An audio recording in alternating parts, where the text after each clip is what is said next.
Hello, audience. We're looking forward to this session with you all today. So first, let's just set the agenda here and discuss, review what we're going to be discussing today.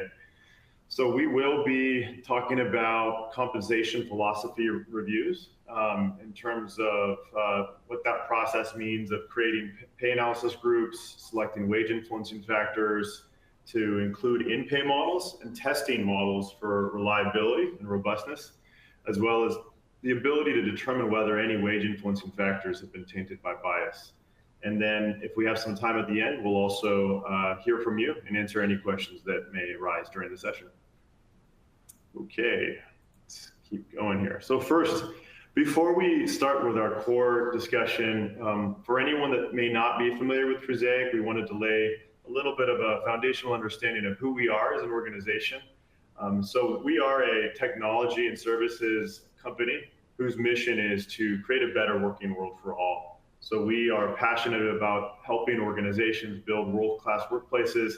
And we do that by helping organizations to achieve pay equity, ensure that they're fostering diverse and inclusive workforces, aiding them in hiring economically disadvantaged individuals through our tax credit programs, as well as ensuring employees have access to affordable healthcare and opportunities broadly across the organization. So that's a little bit about us. So what is pay equity? We think it's important just to start most conversations around pay equity with a simple alignment around the basics of pay equity. And so when we talk about pay equity, we mean that at its core, it's the practice of making sure that any decisions around employee compensation are based on legitimate, bona fide, non-discriminatory factors such as skill, effort, level of responsibility, as well as working conditions. Okay, so now we are seeing many organizations taking action on pay equity, and this movement is definitely accelerating and increasing in momentum. So according to a survey from World at Work from 2022, 70% of organizations reported taking action on pay equity. And that was a 10 percentage point increase from the survey that was taken, that took place a couple of years before that. That positive momentum for organizations mobilizing around pay equity is continuing. And of note, of those that are taking action on pay equity, 80% of organizations do have an ongoing process for conducting a pay equity analysis. And so that notion of an ongoing process and having live time feedback and insight is a critical one.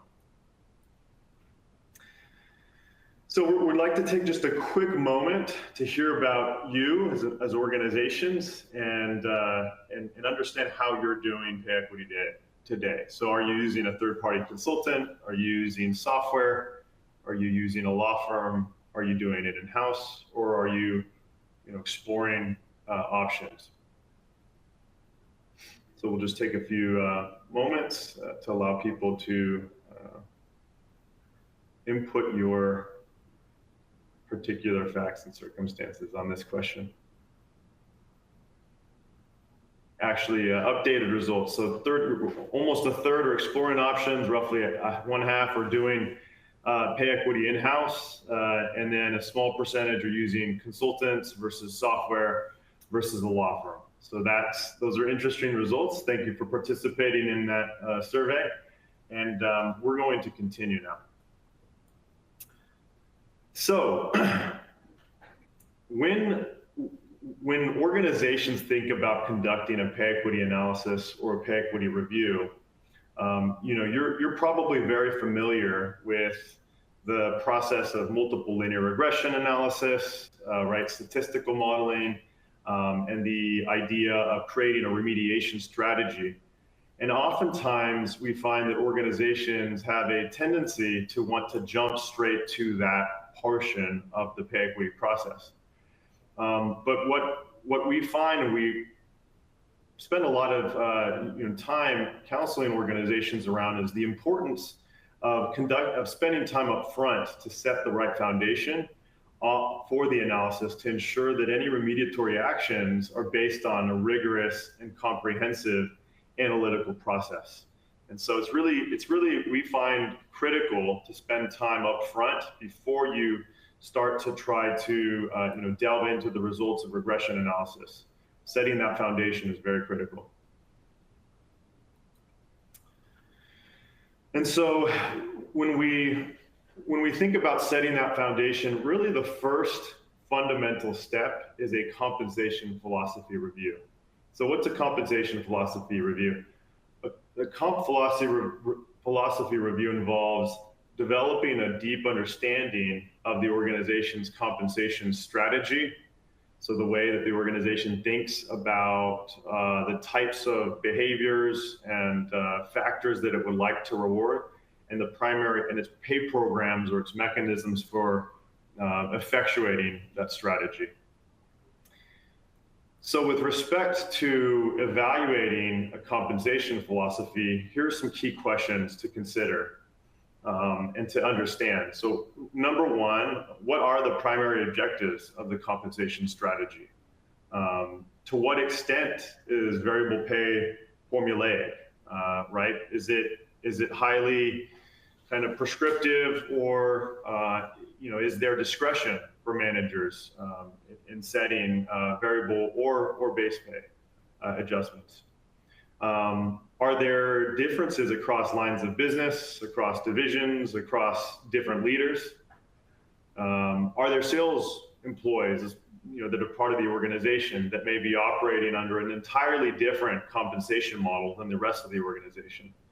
And then lastly, are there geographic differentials? So these are some of the fundamental questions to consider when performing a compensation philosophy review. There are other nuanced, subtle questions to address, but these are the core questions that we consider. And so the answers to those questions are going to play an important role in the analysis. And they're really going to dictate which employees should be included versus excluded from the analysis, how the workforce should be grouped or segmented for analytical purposes, and as well as what compensation type, what compensation elements should be the focus of the analysis. So what we're going to do now is we're going to take you through a few different scenarios and kind of shed some light on how this plays out or can play out in practice. So again, these scenarios are designed to illustrate the importance of conducting a compensation philosophy review. So in the first scenario that we're going to discuss, a company's bonus awards are completely formulaic, and they're based on an employee's base salary as well as career level. So employees at the manager level receive a bonus that's 15% of their base, and managers don't have any discretion to differentiate bonus awards based on performance. And so what are the implications of this particular scenario? Because managers have no discretion in determining the bonus awards, it's likely not going to be advisable to examine the equity of the bonus awards directly. And instead, what we would often advise in this kind of a scenario is to ensure that the base salary and the level placement are fair and equitable, because really those are the inputs that go into the determination of an individual's bonus. Okay, so that's one scenario.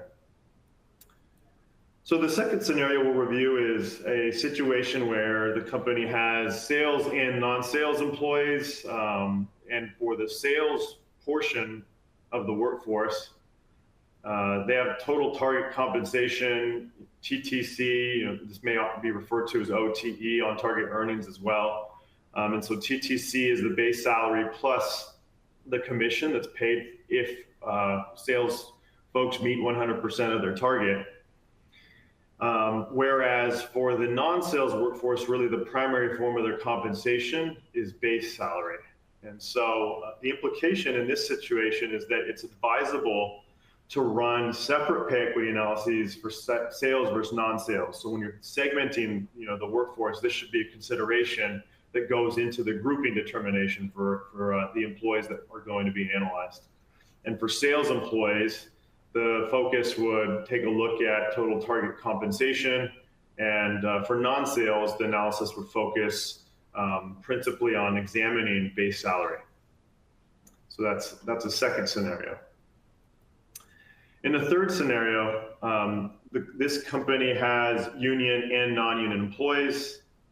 Managers have the ability to exercise discretion over the pay of the non-union employees, but whereas for the union employees, the union workforce, that's determined by a collective bargaining agreement.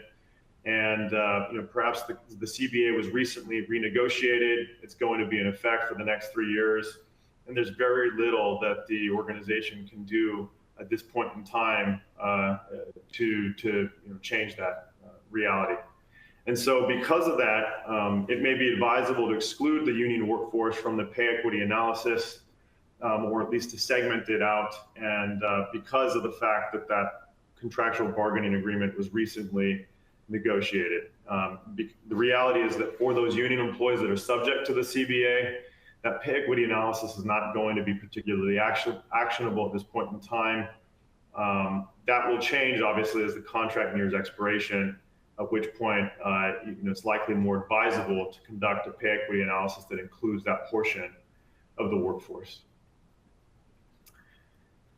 So now let's take a little bit of time to talk about pay analysis groups. So we call this PAGs in Trusaic, and we refer to pay analysis groups as PAGs. So this is one of the critical steps when you're thinking about setting the foundation for a robust pay equity analysis, is how are you going to group employees into meaningful pools for the ability to compare them. Once your pay analysis groups have been formed, you're going to be developing a pay equity model for each one. So this is a really critical foundational step. And so when it comes to developing pay analysis groups, or PAGs as we call them, there's multiple considerations to take into account. So firstly, are there differences in the pay philosophy or the pay practices? We talked about sales versus non-sales employees, right? People that have commission eligibility, people that may have overtime eligibility. Those are common considerations with respect to that element. It's also really important to, secondly, take into account differences in the type of work that is being done. So that could mean segmenting by functional areas, by line of business, by job families. You could find that in your organization, people in the same job title are doing different work based on the line of business that they support. And so in that case, you would want to segment by line of business and perhaps further subsegment by function or job family. It's also important to take into account differences in geographic boundaries. This is particularly the case if salary structures are not comparable across geographies. And so the most common example that we see is segmentation by country. In addition, you want to consider and take into account the degree of manager discretion during that pay setting process. So a common example of this is, if you have both union and non-union employees in your organization, again, managers have little discretion in setting pay for the union employees, yet they do have discretion over the pay of the non-union employees. So you would want to segment by union status.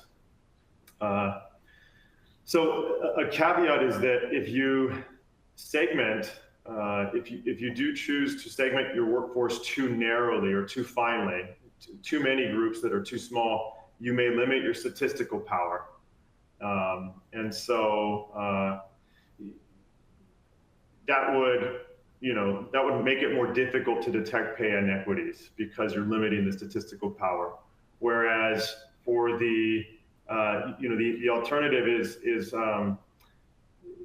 pulling employees into larger groups, which improves the statistical power. And so as you go through the PAG formation process, it's really critical to balance those two realities of pulling versus differentiation. And so, they're really, to kind of drive that point home a little bit more clearly, there's kind of two different high-level approaches to the pay analysis group formation process. One is you form many differentiated PAGs. So you have a lot of PAGs that are based on more granular concepts of how the work is being performed, versus on the other side, having fewer pooled pay analysis groups. And so, the advantage to the fewer pooled pay analysis groups, if you can structure them empirically, such that that they're robust, then you're going to get more statistical explanatory power. Okay. And so, continuing down this important consideration set is there's trade-offs, right, between differentiation, having many differentiated pay analysis groups versus having fewer pooled pay analysis groups. And so, if you have many differentiated PAGs, you're able to capture the unique pay practice and philosophies that may exist at granular segments and sub-segments of the organization. Often when you're forming many differentiated pay analysis groups, you're looking to group employees who are highly similarly situated. But some of the drawbacks are that it is more likely that a pay analysis group will contain too few employees to analyze if you're making those subsegments too small. There is less statistical power when the PAGs are highly differentiated. Again, when you're pulling employees into larger groups, you do have more statistical power, and pay-up models are going to have the ability to have more factors included when you do have larger pooled pay analysis groups. And as you add more factors to the model, oftentimes you're able to explain pay differences, but you're really only able to do that if the groups aren't too small. So these are some critical considerations to take into account when as you're forming pay analysis groups. And it's important to just keep these trade-offs in mind.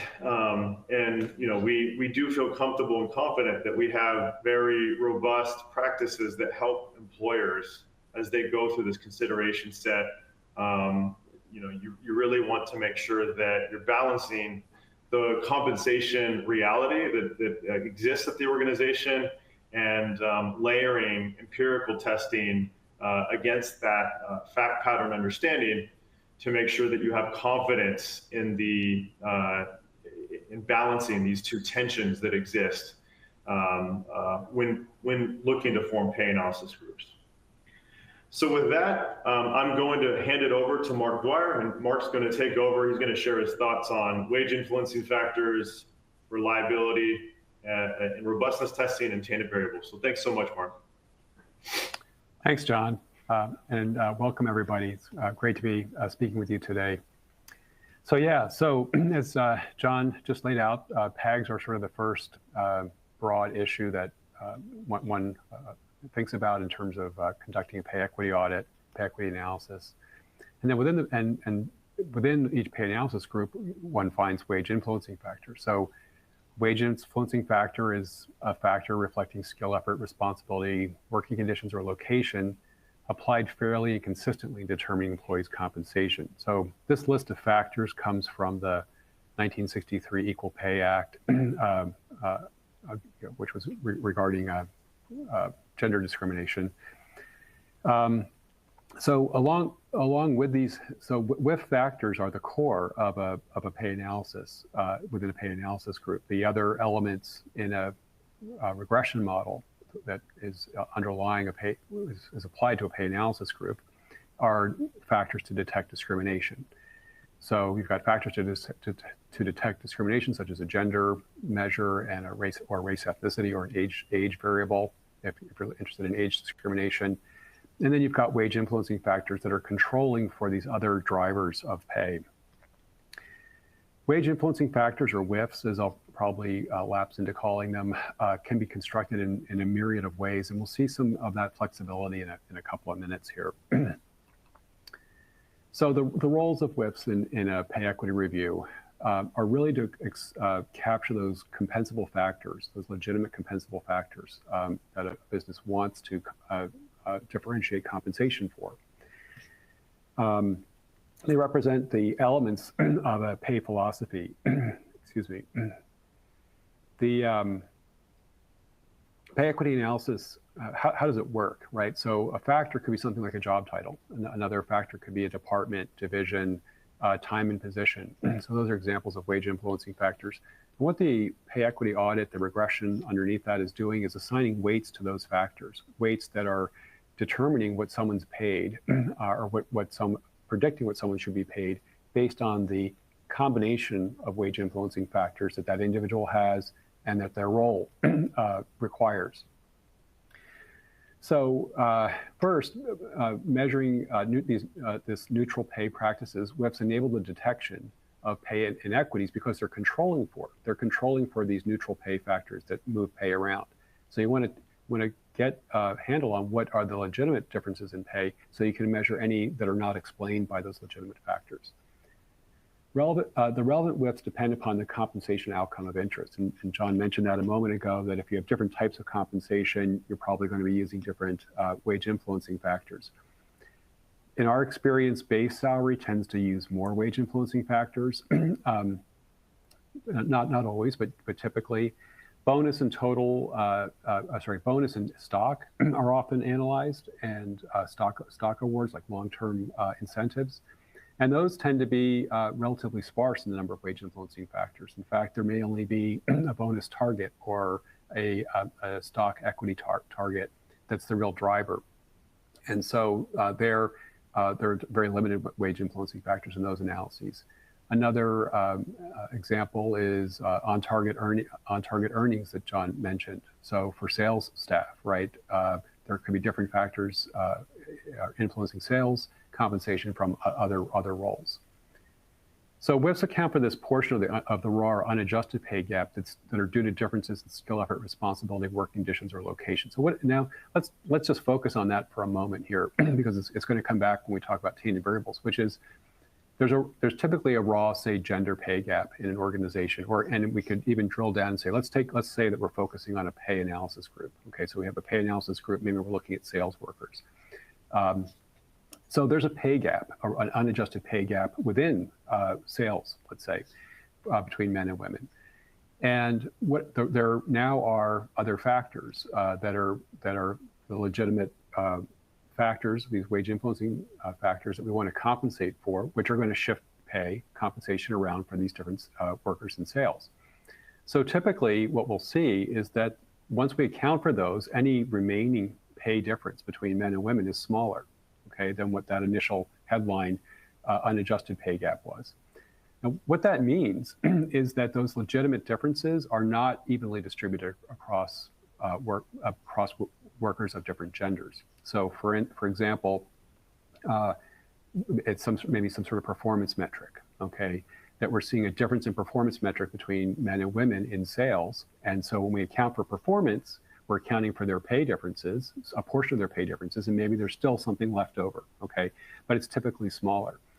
So the reason I'm raising this is because when we get to tainted variables, we'll see that the fact that a supposedly or apparently legitimate factor, performance, is aligned with gender or with race ethnicity differences, right? That's intrinsic to the reason that we're putting these wage influencing factors in the first place, okay? Because we think that there's some alignment with gender or race. And in most cases, it will be incidental, okay? Women will not and men will not be evenly distributed across departments. They're not evenly distributed across job titles, which are paid differently. And so we're controlling for those differences precisely because the representations are different of different genders, different race ethnicities across these factors.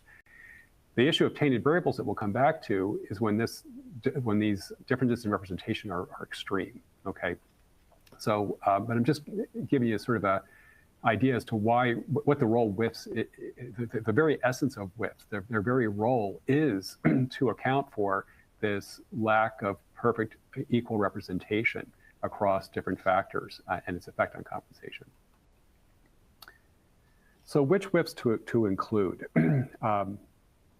So WIFs identification begins, as John mentioned, with a thorough review of your compensation philosophy. What are the factors in your organization values and rewards? Once you've developed a list of potential wage influencing factors, think about the extent to which they're relevant to all parts or just some parts of your organization. Okay. For example, educational attainment and credentials may be highly relevant to certain positions, but not to others. Okay. Or, and so to get that all sorted out, we recommend using something called a wage influencing factor or WIF matrix. The WIF matrix is a device to catalog which of the potential WIFs identified are relevant to different parts of your organization. So here's an example, admittedly stylized example, but an example of what a WIF matrix looks like. So this one is divided up by function, and really that's what I'm referring to here are the rows. Okay, administration, customer support, engineering, and so on. So these are different functions. And every organization is going to approach this differently, but these are ways of segmenting the workforce to think about how wage influencing factors have different influences. Okay, and so that's what the motivation for thinking about it. And so in this example, we're thinking about different functions that are defined for this organization. And then the columns are wage influencing factors. It's a set of wage influencing factors that could apply to any of these functions, but then within this, we're identifying the degree to which they're relevant. So in most cases, performance is relevant, and that's across the board. Career level varies somewhat, where level is relevant to administration and customer support, but highly relevant to these mid functions from engineering through product development, relevant to sales, but then highly relevant again to training and development. What does that mean, or what do we mean by saying something is relevant versus highly relevant? What we're trying to articulate there is that the steps in sort of the progression between different job levels are of different sizes. So in administration and customer support, the percentage increases in compensation for moving from one level to the next may be of a certain step size, whereas for engineering, finance, HR, et cetera, in this example, those steps would be larger. All right, so if we were to pull these together, we either have to accommodate for the fact that these are different, are accelerating at different speeds, right? The levels are of different sizes, or we would split them apart into different pay analysis groups where we would measure those level differences correctly. Again, we could do either, but that's what we're allowing for here are sort of three levels of influence. One is that a factor is relevant. The second is that it's relevant and even with a larger step to it. So for instance, in sales, we're saying where some sort of performance metric is relevant to all of these different functions, it's really a big driver and may have bigger change points in terms of compensation than it does for other functions. Then we look across some of these other functions: position tenure, time with company, prior experience. We're seeing that there's a lot of uniformity across these different functions in most of these, but again, with sales, there's sort of a difference in which these are not weighted. Okay, they're not really considered for sales compensation in this example. The last two columns are one where we have more variation. Okay, so educational attainment, in some of these functions, it's not relevant. People learn on the job, and in others, it's relevant. In some, it's even highly relevant. Okay, so again, the difference between bachelor's, master's, additional accreditation maybe has bigger step sizes for some functions than it does for other functions. Okay, and finally, credentials. In some of these functional areas, there are credentials that are relevant. In other ones, they're not relevant. So how does this all? So this is giving you some sense of what a WIF matrix does. It allows you to sort of figure out where these different influences and where they're stronger and where they're weaker and where they're really non-existent. With this, with the wage influencing factors can be crafted in a way to reflect this information. Okay, so they'll be able to reflect these differences. We'll see that in just a minute. One thing I'd like to point out here, though, is when you think about this wage influencing factor matrix, or you think about your compensation philosophy, think about positions where everybody's paid the same. Okay, if everybody's paid the same in the position, then things like prior experience and tenure don't matter for that position. And we sometimes see situations where these will be articulated as being important for everybody, right? That company tenure and prior experience matter across the board. We always, want to take that into consideration. But then we see positions where everybody who started 6 months ago versus someone who's been there 10 years is being paid the same. So clearly there's a mismatch there. So one of the reality checks on the wage influencing factor matrix that one would construct is that positions that have constant wages are labeled as these factors are labeled as not relevant. Okay, these ones that would vary across individuals at least. All right, so here's an example of how pay analysis groups might have been divided up and how the WIF matrix is being applied here. So you can see here that in this particular division, first off, we have a compensation difference. Okay, and John mentioned that if there's a compensation difference, that's usually a good indicator for constructing separate pay analysis groups. In this example, we have the same demographic characteristics being analyzed in each pay analysis group, which is fine. But another big segmenter, and this goes also to the country differences, is where potentially in some pay analysis groups only gender is being analyzed, and that's true, say, for Europe, where maybe only gender is available. Whereas in the US, we may also have race ethnicity data from EEO1 reporting. So we often see divisions between, say, US and non-US because of the demographic characteristics that are being examined. So that's a reason to construct separate pay analysis groups, because there's a different focus of what are the potential areas of discrimination to investigate. But if we look here, say at administration and customer support, we saw previously, and I'm just going to back up for a second here, that they're identical, okay, in terms of their wage influencing factors and the influence of wage influencing factors. So it's kind of natural that we would think that they would be pooled here, okay, from a wage influencing factor perspective. And you see here the list of wage influencing factors is the ones that we just saw on the previous page for them. Sales is similarly mirroring what we saw on the prior page, that there were just really two factors, career level and performance, that were driving pay. And so that's represented here as the wage influencing factors affecting sales. In the middle, we have a large group of the remainder of these job functions. And what I would highlight here is that you'll see we have certain functions, certain things listed here. One of them is function itself. Okay, so in both of these pay analysis groups function, there are multiple functions combined. In the administrative and customer support and in the engineering through training and development, there are multiple functions. So function itself is a wage influencing factor. In addition, we saw the list of the columns from the previous page are here. But what's interesting here is that there's variability here in this middle pay analysis group with engineering and finance and so on, because we have two different measures of educational attainment. And let me go back here. That's to reflect this difference, okay? So within one pay analysis group, you don't have to have uniformity across all of these elements. You can have variability, and wage influencing factors can be responsive to that and control for that. Similarly, we see here that credentials matter for some employees and some functions, but not for others, right? So we see that that's represented here by this partial credentialing effect. Okay, so credentials are relevant and are captured for some employees if they're in the appropriate function where that matters to compensation. But if they have credentials that are not relevant to their function, then their credentials are not captured. Wage influencing factors, this is that flexibility in the construction of wage influencing factors that I referred to previously. So I just wanted to highlight that you have a lot of flexibility, and that that these variations in wage influencing factors across different segments of the workforce do not dictate or require you to put them into separate pay analysis groups. Okay. Now, I wanted to show you an alternative to this, though, just not better or worse, but here's another variation. Okay, now this one, we've gone further, and now you see there's no longer a combined pay analysis group in the middle, but two separate pay analysis groups.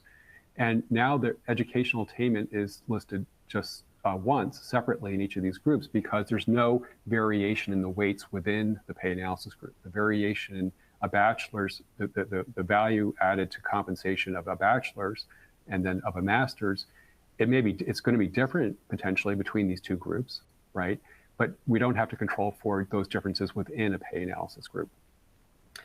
Now, one of the interesting, so this is also to get, and John emphasized the importance of having sufficient sample size, right? So that's one of the key drivers in terms of determining pay analysis groups, is having that sufficient sample size to be able to measure whether there are disparities here, okay, in gender, race, ethnicity, or whatever the protected class potential effects are. So one way to assess whether this split was a good idea or not, right, is to actually do testing, statistical testing. The idea of statistical testing is to simply say, are the weights that we're picking up here, are they in fact different from the weights that we're picking up down here, okay, between these two pay analysis groups? And we could do that across all of these functions as well, okay, to test whether the weights are statistically significantly different. If they're not, then there's not a statistical justification for making these separations, and we would be better off pooling them to have stronger and more powerful tests of common gender and race effects. So one other consideration, we talked about wage influencing factors that feeds into which of these approaches you would take, and John talked about this continuum between fewer pay analysis groups and more pay analysis groups, is to think about authority, compensation authority.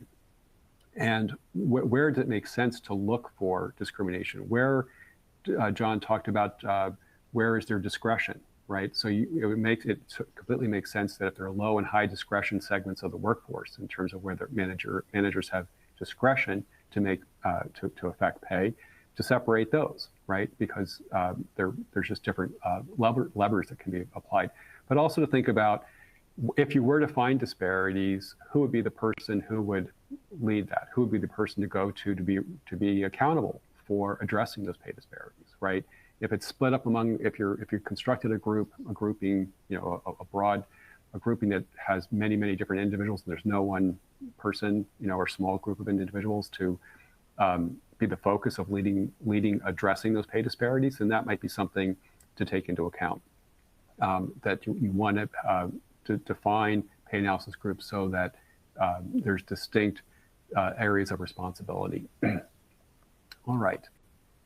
So what are some best practices for wage influencing factors?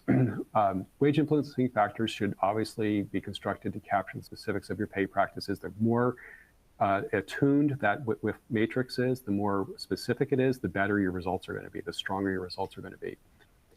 For each categorical width in your model, so what is a categorical width? So categorical widths are things like job title, department, education levels, and so on.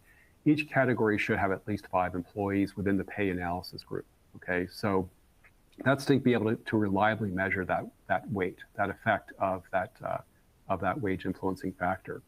So if you have, say, job families, and some job families have 50 or 100 people or 1,000 people in them, and some have 2 or 3 people in them, those ones with 2 or 3 people are not going to be reliably estimable.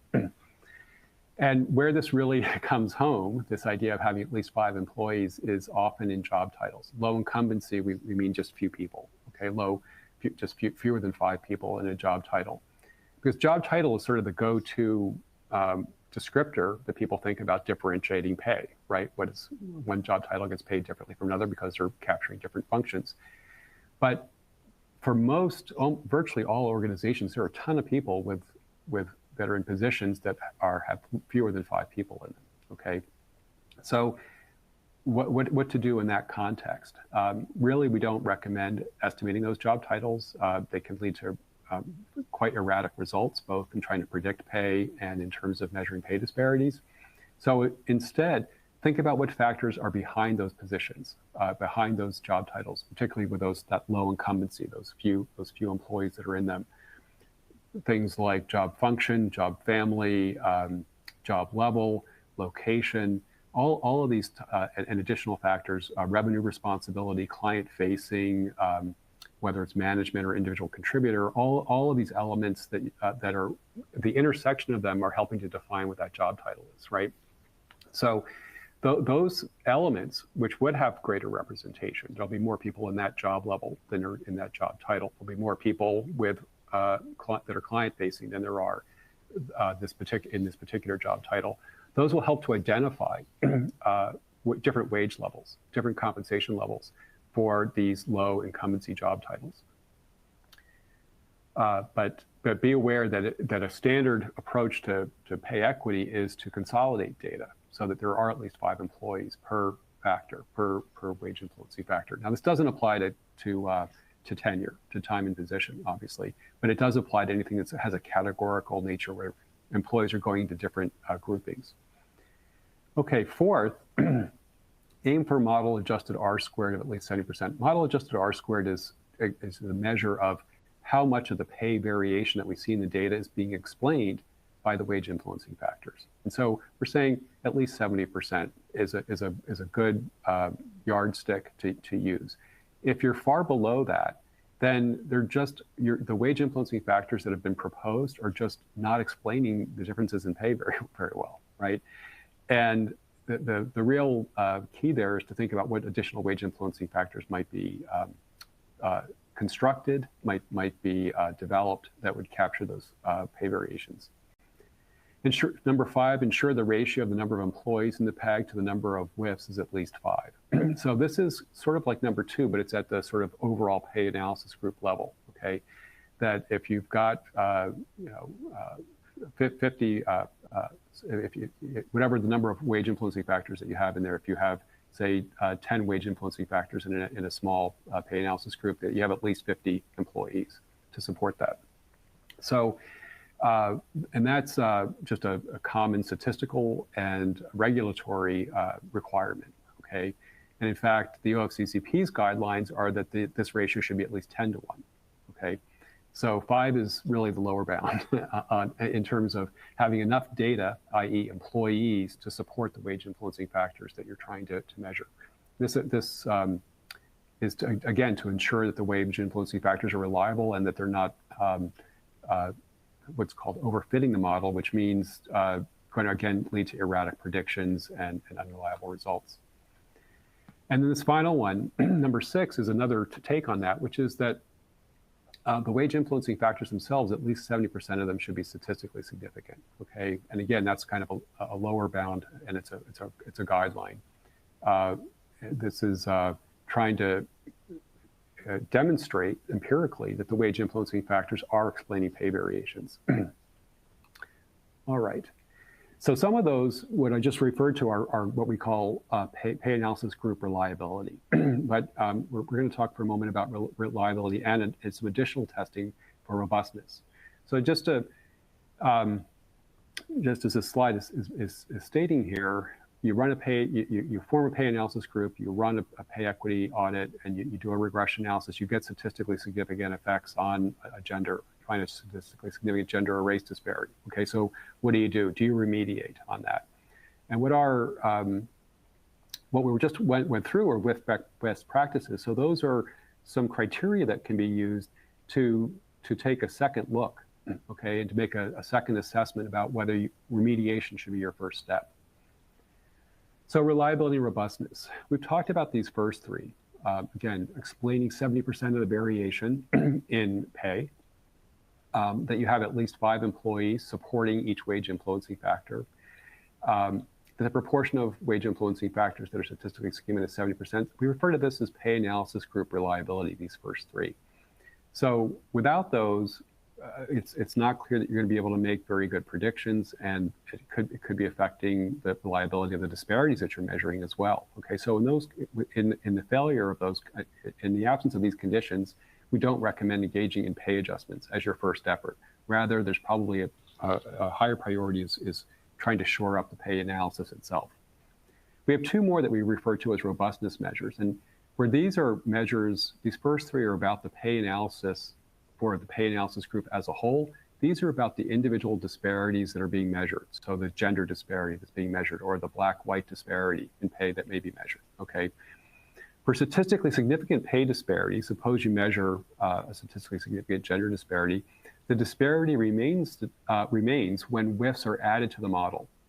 So we talked about that the wage influencing factors should, most of them should be statistically significant. Well, what happens if you have some that you thought were relevant but didn't show any statistical significance? If you bring those back in, how sensitive are these pay disparities to bringing those back in? And what we're looking for is that there's still some substantial pay disparity that remains when these additional factors are brought in.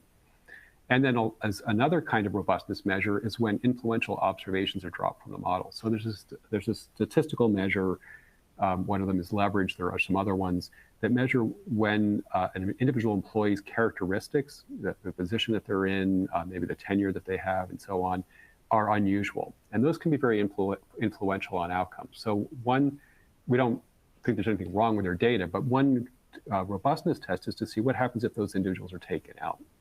If they have a big influence on the disparities, and that tells you there's might be some other characteristics of those individuals that needs to be accounted for with additional wage influencing factors.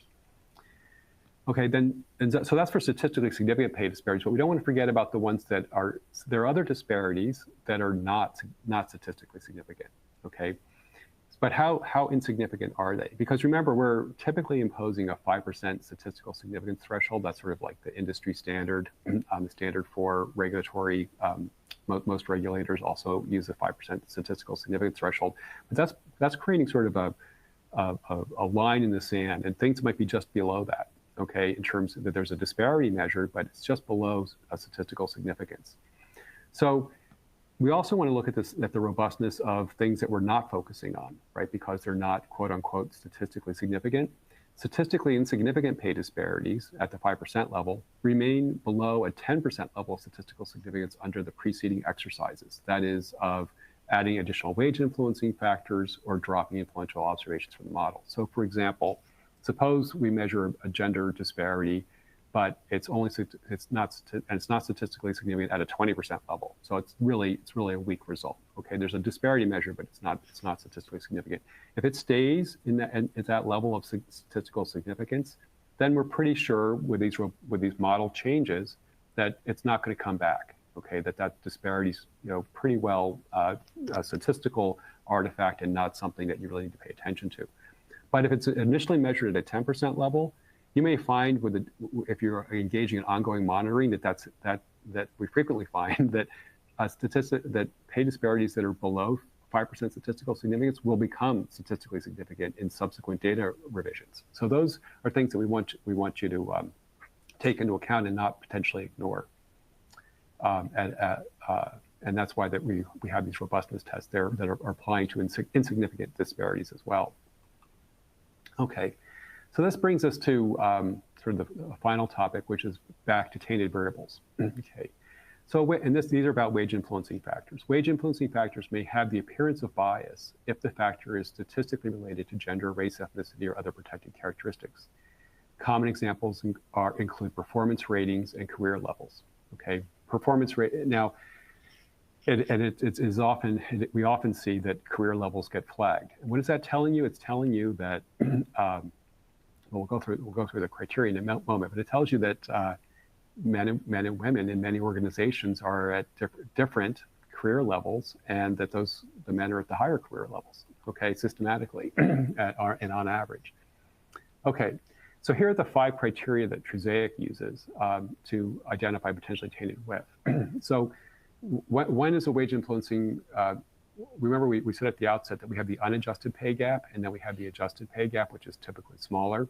So the concern is that we're reducing the pay difference between men and women, or people of color and white workers, and that, with some wage influencing factor, but that wage influencing factor is strongly aligned, okay, with that gender or race ethnicity difference. So the first issue is, if we were not to include that factor, would there be a substantial pay gap? Okay, because if there's no unadjusted, raw unadjusted pay gap, then there's really no scope for a tainted variable to be playing much of a role. So the first issue is there a raw pay gap of at least 5%? One could use different thresholds, but that's the one that we typically use. So for example, men are paid at least 5% more than women on average. Okay. Second question is that raw pay gap statistically significant? Again, are we seeing that it's not just an estimation, random fluctuation type of thing, but it's actually something that is supported overall across say the pay analysis group, that we see that men are paid 5% more, and it's statistically significant. Then the third criterion that we look for is when we consider a particular wage influencing factor, say whether it might be department or it might be job level. Okay, if we look at the pay differences that are accrue across these different job levels, and look at the average pay by level for men and the average pay level for females, for women, does that difference account for at least half of that pay gap that we measured? So in this example, if we had a 5% raw pay gap, if we now control just for this one factor, say job level, does that drop the pay gap down to 2.5%? That'd be a 50% drop in the pay gap. So that we want to see this, we want to see that this WIF is having a substantial influence on reducing the raw pay gap, right? Because that's what that's the concern, that it would be substantially reducing that raw pay gap.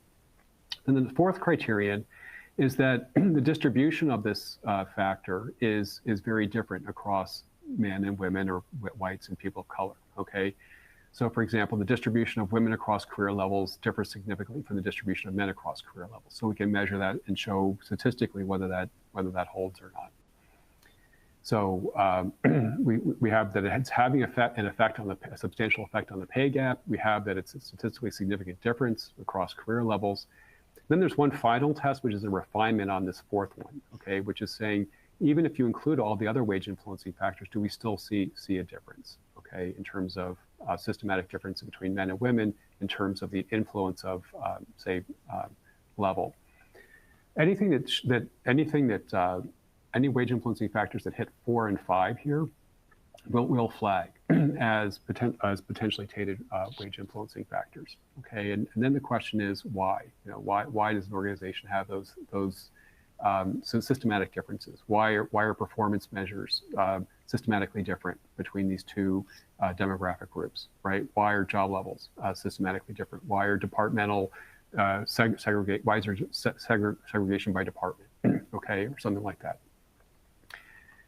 Okay, and I would say before sort of moving on from this is that we also test, and you should also look for testing of the pay analysis groups themselves for being tainted. Okay, because when you segment your workforce, you're segmenting it into different groups with different average pay, right?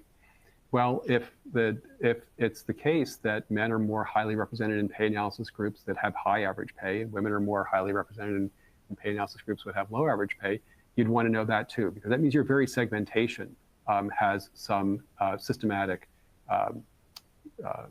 alignment with those demographic differences. So that's something that we also explore, because it calls into question whether those pay analysis groups, again, might be hiding something or a deeper issue that should be addressed. So what to do about potentially tainted wage influencing factors? Really, we're looking to say, the first question is to review whether those systematic differences are consistent with business necessity. Okay, what are the drivers that are, in terms of those performance reviews, are they really using are they really using neutral criteria? Is there something that is inhibiting the performance of certain groups versus others, so that their performance isn't being measured? It doesn't add up to what the dominant group's performance is, right? Why is that? Why is there a difference in promotions? Is there a difference in retention? Okay, and are those differences essential to the business? If it's difficult to justify or to document why these variables are tainted, you can consider removing them from the model. And one of the things that does is it quantifies in dollar terms. When you look at an analysis that includes, say, you're probably going to include job level, right, in the pay analysis, because it's a strong predictor of pay, obviously. But if you see a very strong bias in job level, you might take it out just for the purpose of seeing what the stratification by gender of different job levels has in dollar terms, okay? To be able to say what that opportunity difference is in terms of dollar terms and its impact on employees. All right, so thank you for your time. That's an introduction to tainted variables and wage influencing factors and robustness and reliability.